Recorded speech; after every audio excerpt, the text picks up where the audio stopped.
कक्षा 10 में पढ़ने वाले प्यारे विद्यार्थियों, आज मैं आप लोगों के सामने हिंदी विषय में पुष्प की अभिलाषा शीर्षक कविता को लेकर के आया हूँ। और इस कविता के लेखक का नाम है माखनलाल चतुर्वेदी, जो आपके सिलेबस में निर्धारित है। जैसा कि आप सभी इस बात को जानते हैं कि अपना देश कोविड-19 महामारी से पूरा देश परेशान है। इसके वजह से आपके सिलेबस में 30% की कटौती कर दी गई है। कम करने के बाद से फिर भी इसको आपके सिलेबस में रखा गया है, पुष्प की अभिलाषा। और इनका एक और चीज था जो जवानी के नाम से था, जवानी को ये नहीं पढ़ना है। ये आपके सिलेबस में था लेकिन इस बार नहीं पढ़ना है। माखनलाल चतुर्वेदी पुष्प की अभिलाषा वाले शीर्षक के कवि हैं अथवा लेखक है। तो हम पुष्प की अभिलाषा को पढ़ने से पहले हम क्यों न जो हमारे कवि हैं माखनलाल चतुर्वेदी, इनके बारे में थोड़ा सा अध्ययन कर लें। एक शार्ट यहाँ पर नोट्स हमने तैयार कर दिया है, इसको आप एक बार देख लीजिए। और विस्तार से जानने के लिए आप अपनी किताब में जो जीवन परिचय दिया है उसको आप लोग देखेंगे। क्योंकि जीवन जो परिचय होता है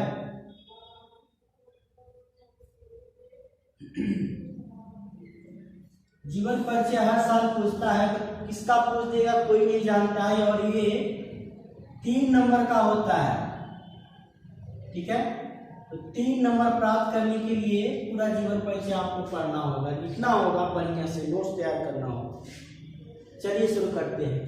माखनलाल चतुर्वेदी का जन्म सन 1889 ईस्वी को मध्य प्रदेश के बावई नामक स्थान पे हुआ था। समझ में आ रहा है। इनके पिता का नाम पंडित नंदलाल चतुर्वेदी था। और इनकी जो शिक्षा थी, प्राथमिक शिक्षा हुई थी, तो उसके बाद से घर पर ही अंग्रेजी, संस्कृत, बांग्ला, गुजराती भाषा का अध्ययन किया। और धीरे धीरे ये हिंदी के क्षेत्र में अपना स्थान बनाना शुरू कर दिए, क्योंकि बहुत सारी रचनाएं इन्होंने शुरू कर दिया था। खंडवा से कर्मवीर नामक साप्ताहिक पत्र निकालना इन्होंने शुरू कर दिया था। इसके बाद से 1913 ईस्वी में इन्होंने प्रसिद्ध मासिक पत्रिका प्रभा का संपादन इनको नियुक्त किया गया। इसका वो कार्य संभाले और करते रहे। चतुर्वेदी जी एक भारतीय आत्मा नामक लेख से कविताएं लिखा करते थे। इनकी कविताएं देश प्रेमी युवकों के लिए प्रेरणा का काम करती थी। श्री गणेश शंकर विद्यार्थी ने इन्हें राष्ट्रीय आंदोलन में भाग लेने के लिए प्रेरित किया। फलस्वरूप इन्हें कई बार जेल भी जाना पड़ा। जेल से बाहर निकलने पर इन्होंने 1943 ईस्वी में हिंदी साहित्य सम्मेलन जब हुआ था तो उसमें इनको अध्यक्ष बनाया गया। इनके सम्मान में हरिद्वार में महंत शांतानंद ने चांदी के रुपयों से इनको तुला दान किया था। लेकिन चांदी के रुपये से तोला गया था तुला दान। इनकी हिंदी सेवाओं के लिए सागर विश्वविद्यालय ने इन्हें डिलीट की उपाधि तथा भारत सरकार ने पद्म विभूषण की उपाधि से भी घोषित किया। इसके अतिरिक्त मध्य प्रदेश सरकार की इन्होंने आशीर्वाद प्राप्त कर लिया, क्योंकि मध्य प्रदेश सरकार जो है इन्हें पुरस्कृत की थी। 79 वर्ष की आयु में 30 जनवरी 1968 ईस्वी में क्रांति का यह महान कवि पंचतत्व में विलीन हो गया। इनकी जो प्रमुख रचनाएं हैं, युग चरण है, समर्पण है, हिम कीर्तनी है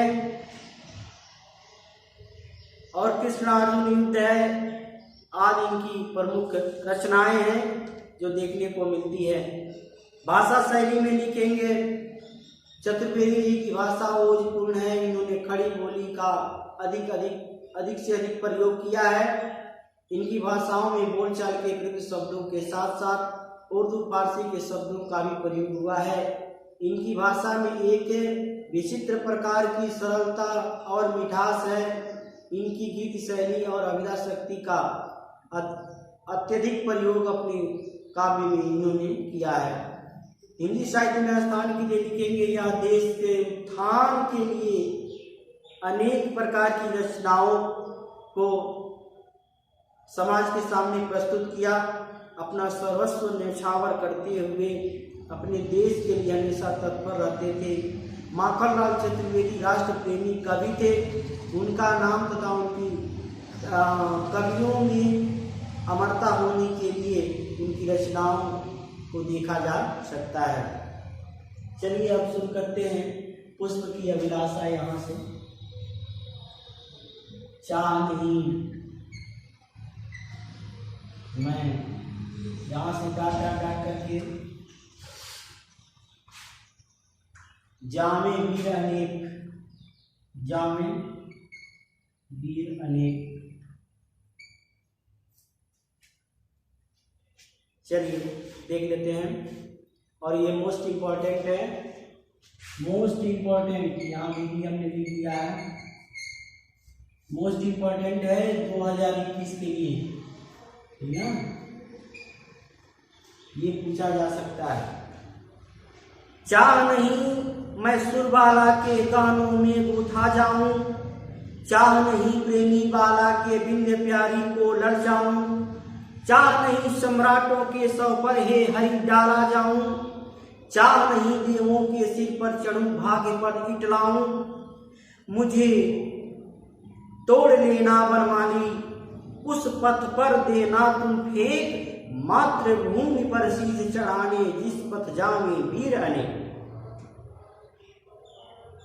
इस छोटी सी कविता के माध्यम से कवि महोदय ने ये बताने का प्रयास किया है कि मैं पुष्प के माध्यम से देश पर बलिदान हो जाऊं।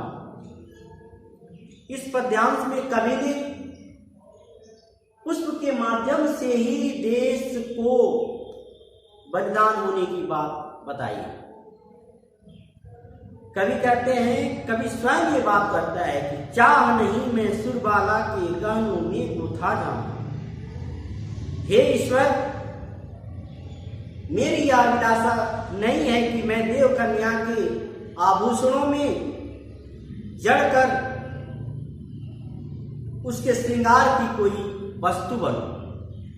चाह नहीं प्रेमी बाला के बिंद प्यारी को ललचाऊं, और मेरी यह भी इच्छा नहीं है कि सुंदर माला में कूद कर प्रेमिका को रिझाने का मैं काम करूं। कवि कहता है कि चाह नहीं सम्राटों के सौ पर हरि डाला जाऊं। हे ईश्वर, मेरी यह भी इच्छा नहीं है कि सम्राट के सौ पर डाला जाऊं, बिखेरा जाऊं।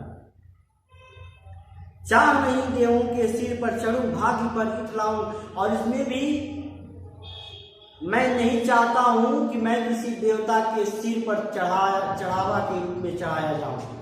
इसमें मेरे भाग्य पर इतलाने वाली बात इसमें नहीं है कि मैं किसी देवता के मंदिर में जाकर के उसके सर पे चढ़ाया जाऊं। मुझे तोड़ लेना बनमाली उस पथ पर तुम देना फेंक। और कवि की अभिलाषा है, इच्छा है कि मैं, हे बनमाली, आप मुझे तोड़ करके उस रास्ते पर फेंक देना जिस पर अपने देश की आन बान और शान पर मरने वाले रणबांकुर वीर लोग गुजरते हैं। उसके पैरों के नीचे मैं रौ दिया जाऊंगा, यही मेरी इच्छा है, क्योंकि उनका एक लक्ष्य है कि अपने देश को आजाद कराना। यही मेरी इच्छा है कि मुझे तोड़ करके उन वीरों के पैरों के नीचे फेंक देना, मैं कुचला जाऊं, मातृभूमि पर शीश चढ़ाने जिस पथ जामे वीर अनेक। और मातृभूमि की रक्षा के खातिर जिस पथ से होकर के अनेक वीर गुजरते हैं, वैसे जगहों पे मुझे फेंक देना, यही मेरी अभिलाषा है, यही मेरी इच्छा है। समझ में आ रहा है? नहीं समझ में आएगा तो 2 बार 3 बार देखिएगा, समझ में आ जाएगा। ठीक है, तो पुष्प की अभिलाषा यही है कि मैं अपनी मातृभूमि की रक्षा के लिए जो वीर जाते हैं उनके पैरों के नीचे मैं कुचल दिया जाऊं, यही मेरी इच्छा है। यानी पुष्प के रूप में कवि ने अपने मन के भाव को यहाँ पर व्यक्त किया है कि मैं अपने देश मातृभूमि की रक्षा के लिए जो वीर जाते हैं उन्हीं के पैरों के नीचे मैं कुचला जाऊं और जाऊं। ठीक है ना। तो यही बात है पुष्प की अभिलाषा। इसमें काव्य संदर्भ पूछता है, तो संदर्भ में क्या लिखेंगे? प्रस्तुत पद्यांश हमारी पाठ्य पुस्तक हिंदी के पुष्प की अभिलाषा नामक शीर्षक से लिया गया है, या पुष्प की अभिलाषा शीर्षक से लिया गया है, जिसके कवि माखनलाल चतुर्वेदी। ठीक है। प्रसंग में क्या लिखेंगे? प्रसंग में लिखेंगे कवि एक पुष्प के माध्यम से मातृभूमि के प्रति निष्ठा को दर्शाने का प्रयास किया है। ठीक है ना। या देश पर बलिदान होने की बात एक पुष्प के माध्यम से की है या प्रेरणा दी है।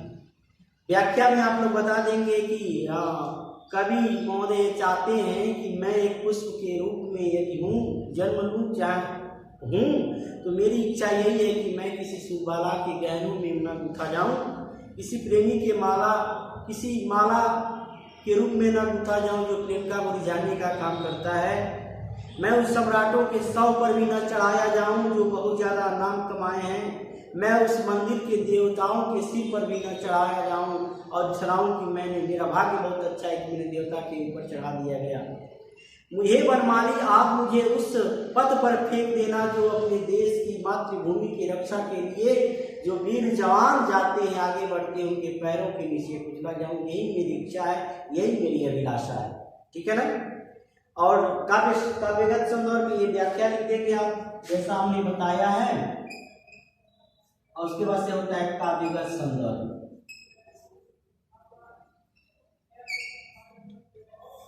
काव्यगत संदर्भ में आप लिखेंगे सरल खड़ी बोली का प्रयोग हुआ है, प्रतीकात्मक आत्मपरक भावात्मक शैली है, ओज गुण है, वीर रस है, तुकांत मुक्तक छंद है, अविदा और लक्षणा शब्द शक्ति है। ये सब आप लोग लिख देंगे। पूरा ये जो नंबर मिल जाएगा आपको 6 नंबर का ये मिलेगा। ये 3 नंबर ये, और अगर ये कुछ भी दिया तो 6 नंबर का ये आपका हो जाता है। ठीक है। तो आप लोग इसको नोट्स बना लीजिएगा। धन्यवाद।